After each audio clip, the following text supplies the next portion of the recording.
Hello, ನಮಸ್ಕಾರ. ಇವತ್ತು ನಾನು ಡಿಫ್ರೆಂಟ್ ಆಗಿರುವಂತ ಒಂದು ಇಡ್ಲಿ ರೆಸಿಪಿ ಮಾಡ್ತಿದ್ದೀನಿ. ಇದು ಉದ್ದಿನ ಕಾಳಿನ ಇಡ್ಲಿ. ಈ ರೆಸಿಪಿ ಹೇಗ್ ಬಂತು, ಎಲ್ಲಿಂದ ಬಂತು, ಇದನ್ನ ಮುಂದೆ ಹೋಗ್ತಾ ಹೇಳ್ತೀನಿ. ಇದು ಉದ್ದಿನ ಕಾಳು. ಇದನ್ನ ಲೈಕ್ 1 ಕಪ್ ಆಗೋಷ್ಟು ಉದ್ದಿನ ಕಾಳನ್ನ ನಾನು ರಾತ್ರಿನೇ ನೆನೆ ಹಾಕಕ್ಕಿಟ್ಟಿದ್ದೆ. ಸೊ ಇಲ್ಲಿ ಸ್ವಲ್ಪ ಕಲರ್ ಚೇಂಜ್ ಆಗಿದೆ ನೆಂದಾದ್ಮೇಲೆ, ಬಟ್ ಇದು ಉದ್ದಿನ ಕಾಳು. ಇದೇನಂದ್ರೆ ಲೈಕ್ ಉದ್ದಿನ ಬೇಳೆ ನಾವು ಯೂಸ್ ಮಾಡ್ತೀವಲ್ಲ ಇಡ್ಲಿಗೆ, ಅದು ಸಿಪ್ಪೆ ತೆಗೆದೇ ಇರುವಂತ ಉದ್ದಿನ ಕಾಳು ಅಷ್ಟೇ. ನಾವು ಇದನ್ನ ರುಬ್ಕೋಬೇಕು.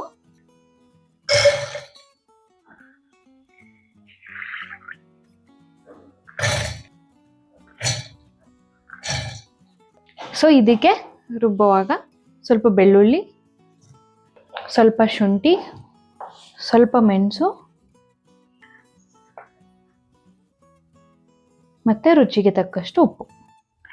ಸೊ ಇದನ್ನ ರುಬ್ಕೊಳ್ಳುವಾಗ ನೀರ್ ಬದಲು ಮಜ್ಜಿಗೆ ಹಾಕೊಂಡು ರುಬ್ಕೋಬೇಕು.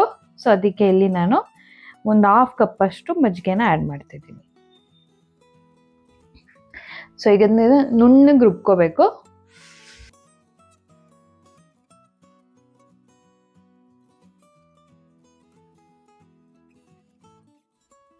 ಸೊ ನಾರ್ಮಲ್ ಇಡ್ಲಿಗೆ ಯಾವ ಕನ್ಸಿಸ್ಟೆನ್ಸಿಲಿ ರುಬ್ಕೋತೀವೋ ಅದೇ ಕನ್ಸಿಸ್ಟೆನ್ಸಿಲಿ ರುಬ್ಕೋಬೇಕು.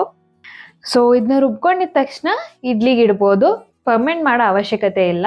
ನಾರ್ಮಲ್ ಇಡ್ಲಿಗೆ ಫರ್ಮೆಂಟ್ ಮಾಡ್ತೀವಿ ಲೈಕ್ ರಾತ್ರಿ ಪೂರ್ತಿ, ಆ ಥರ ಮಾಡೋ ಅವಶ್ಯಕತೆ ಇಲ್ಲ ಇದಕ್ಕೆ. ಸೊ ಈಗ ಇಂಟ್ರೆಸ್ಟಿಂಗ್ ಏನಂತಂದ್ರೆ, ಇಡ್ಲಿ ಬಂದಿದ್ದು ಇಂಡಿಯಾದಿಂದನಾ ಅಥವಾ ಇಂಡೋನೇಷ್ಯಾದಿಂದನಾ ಅಂತ. ಸೊ ಈ ಉದ್ದಿನ ಕಾಳಿನ ಇಡ್ಲಿ ಬಂದ್ಬಿಟ್ಟು ಇದ್ರ ಬಗ್ಗೆ 920ನೇ ಇಸ್ವಿಲಿ ಕನ್ನಡದ ಒಂದು ಪುಸ್ತಕದಲ್ಲಿ, ಒಡ್ಡರಾಧನೆ ಅನ್ನೋ ಒಂದು ಪುಸ್ತಕದಲ್ಲಿ ಈ ರೆಸಿಪಿ ಬಗ್ಗೆ ಬರೆದಿದ್ದಾರೆ. ಈ ರೆಸಿಪಿ ನಾವು ಇವತ್ತಿನ ದಿನಗಳಲ್ಲಿ ಮಾಡುವಂತ ಇಡ್ಲಿ ಎರಡು ಸೇಮ್ ಅಲ್ಲ. ಸೊ ಏನ್ ಡಿಫ್ರೆನ್ಸ್ ಅಂತ ಅಂದ್ರೆ, ಈ ಇಡ್ಲಿಲಿ ಉದ್ದಿನ ಕಾಳನ್ನ ಯೂಸ್ ಮಾಡಿಕೊಂಡು ಅದಕ್ಕೆ ಮಜ್ಜಿಗೆನ ಸೇರಿಸಿ ರುಬ್ಕೊಂಡು ಮತ್ತೆ ಸ್ವಲ್ಪ ಸ್ಪೈಸಸ್ನ ಸೇರಿಸಿ ರುಬ್ಕೊಂಡು ಮಾಡ್ತಾರೆ. ಇದರಲ್ಲಿ ಫರ್ಮೆಂಟೇಶನ್ ಪ್ರೋಸೆಸ್ ಇರೋದಿಲ್ಲ. ಬಟ್ ಇವತ್ತು ನಾವು ಮಾಡೋ ಇಡ್ಲಿಲಿ ಲೈಕ್ ಅಕ್ಕಿನ ಜಾಸ್ತಿ ಹಾಕ್ತಿವಿ, ಬಟ್ ಉದ್ದಿನ ಬೇಳೆನ ಕಡಿಮೆ ಹಾಕಿ ಇಡ್ಲಿ ಮಾಡ್ತೀವಿ. ಸೊ ಈ ಫರ್ಮೆಂಟೇಶನ್ ಪ್ರೋಸೆಸ್ ಹೇಗೆ ನಾವು ಅದನ್ನ ರುಬ್ಬಿ 8 ಗಂಟೆ ಫರ್ಮೆಂಟ್ ಮಾಡ್ತೀವಿ, ಈ ಪ್ರೋಸೆಸ್ ಬಂದಿದ್ದು ಇಂಡೋನೇಷ್ಯಾದಿಂದ ಅಂತ ಹೇಳ್ತಾರೆ. ಬಟ್ ನಾವು ಈ ಇಡ್ಲಿ ಬರೋಕ್ಕಿಂತ ಮುಂಚೆಯಿಂದಾನು ಒಂದು ರೀತಿಯಾದಂತ ಲೈಕ್ ಹಬೆಯಿಂದ ಬೇಯಿಸುವಂಥದ್ದು, ಅಂದ್ರೆ ಸ್ಟೀಮ್ ಮಾಡಿ ಬೇಯಿಸುವಂತ ಒಂದು ಇಡ್ಲಿನ ಮುಂಚೆಯಿಂದನೂ ತಿನ್ಕೊಂತ ಬಂದಿದ್ವಿ. ಅದೇ ಇವತ್ತು ಮಾಡ್ತಿರುವಂತ ಉದ್ದಿನ ಕಾಳಿನ ಇಡ್ಲಿ ರೆಸಿಪಿ. ಸೊ ಈ ಇಡ್ಲಿಗೆ ಸೂಟ್ ಆಗುವಂತ ಒಂದು ಸಿಂಪಲ್ ಆಗಿರೋ ಸಾಂಬಾರ್ನ ಇವಾಗ ಮಾಡೋಣ. ಸೊ ಈ ಸಾಂಬಾರ್ ತುಂಬಾ ಸಿಂಪಲ್, ಒಂದು 10 ನಿಮಿಷದ ಪ್ರಿಪ್ರೇಷನ್ ಬೇಕಷ್ಟೇ. ಇದಕ್ಕೆ ಸ್ವಲ್ಪ ಕಾಯಿ, ಒಂದು ಅರ್ಧದಷ್ಟು ಈರುಳ್ಳಿ, 1-2 ಟೊಮ್ಯಾಟೊ, ಸ್ವಲ್ಪ ಶುಂಠಿ, ಚಕ್ಕೆ, ಲವಂಗ, ಬೆಳ್ಳುಳ್ಳಿ, ಸ್ವಲ್ಪ ಜೀರಿಗೆ, 6-7 ಕಾಳು ಮೆಣಸು, 1 ಸ್ಪೂನ್ ಅಷ್ಟು ಅಚ್ಚ ಖಾರದ ಪುಡಿ, 2 ಸ್ಪೂನ್ ಸಾಂಬಾರ್ ಪೌಡರ್, ಸೊ ಸ್ವಲ್ಪ ಕೊತ್ತಂಬರಿ ಸೊಪ್ಪು. ಸೊ ಈಗ ಇದನ್ನ ನುಣ್ಣಗೆ ಪೇಸ್ಟ್ ಮಾಡ್ಕೋಬೇಕು. ಸೊ ಫಸ್ಟು ಸ್ವಲ್ಪ ಎಣ್ಣೆ ಹಾಕೋತಿದ್ದೀನಿ, ಸ್ವಲ್ಪ ಸಾಸಿವೆ, ಸ್ವಲ್ಪ ಜೀರಿಗೆ, ಸ್ವಲ್ಪ ಮೆಂತೆ, ಸ್ವಲ್ಪ ಮೆಣಸಿನ್ಕಾಯಿ, ಕರಿಬೇವಿನ ಸೊಪ್ಪು. ಇದಕ್ಕೆ ಈರುಳ್ಳಿ ಹಾಕೋತಿದ್ದೀನಿ.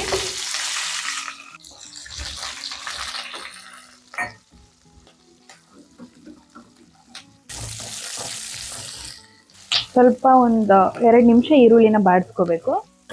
ಸೊ ಈಗ ಇದಕ್ಕೆ ಆವಾಗಲೇ ರುಬ್ಬಿಟ್ಕೊಂಡಿದ್ದಂಥ ಮಸಾಲಾನ ಹಾಕೋತಿದ್ದೀನಿ.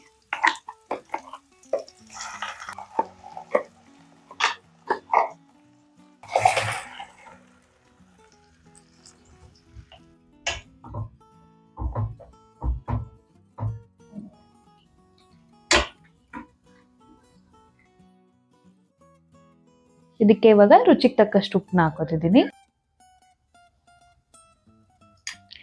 ಸೊ ಈಗ ಇದಕ್ಕೆ ಬೇಯಿಸಿಟ್ಕೊಂಡಿರುವಂತ ಬೇಳೆನ ಸೇರಿಸ್ಕೊತಿದ್ದೀನಿ.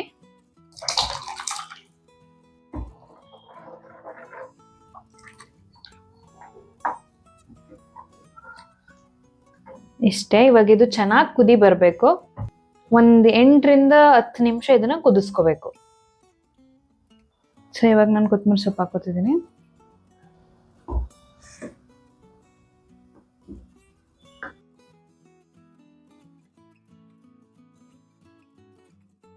ಸೊ ಇವಾಗ ಇಡ್ಲಿಗೆ ಇಟ್ಕೊಳ್ಳೋಣ.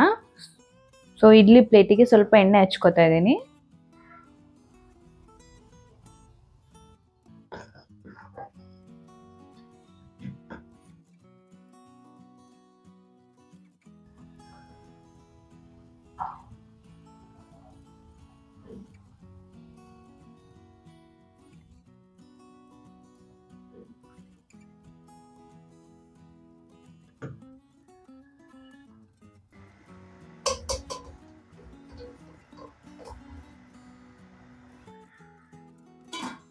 ಸೊ ಇವಾಗ ಇದನ್ನ 15ರಿಂದ ಒಂದು 20 ನಿಮಿಷ ಸ್ಟೀಮ್ ಮಾಡ್ಕೋಬೇಕು. ಸೊ ಇವಾಗ ಇಡ್ಲಿ ಆಗಿದೆ, ನಾನು ಇದನ್ನ ತೆಗಿತಿದ್ದೀನಿ. ಇಡ್ಲಿನ ತೆಗಿಯೋಣ.